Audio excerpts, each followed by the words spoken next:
Communiqué numéro 28. Le Conseil national pour la sauvegarde de la patrie et le gouvernement du Niger ont suivi avec étonnement et stupéfaction les propos exagérément menaçants de son Excellence M. Alassane Ouattara,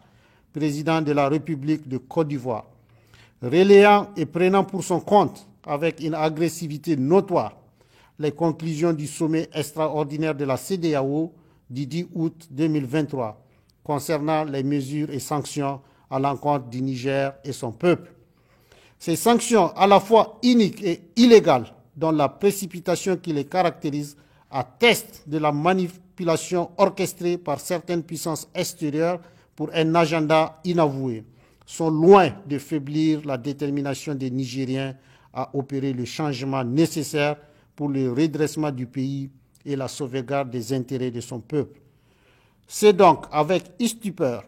que les Nigériens ont suivi cette apologie de l'action armée contre le Niger, prônée par son Excellence, Monsieur le Président Alassane Ouattara, dans une volonté acharnée de détruire le pays et son peuple pour soi-disant ramener un régime dont les Nigériens avaient hâte de s'en séparer, comme en témoignent les manifestations spontanées des populations à l'action salvatrice du 26 juillet 2023.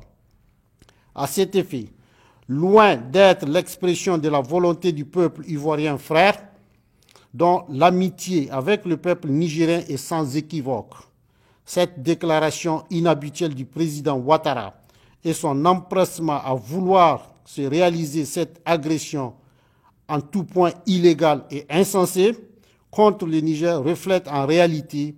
une injonction adressée à lui et à certains de ses pairs de la CEDEAO par d'autres puissances extérieures dont le but est de préserver les intérêts qui ne correspondent plus à ceux du Niger d'aujourd'hui. C'est pourquoi le CNSP et le gouvernement du Niger expriment leur rejet total des propos tenus par son Excellence, Monsieur le Président Alassane Ouattara,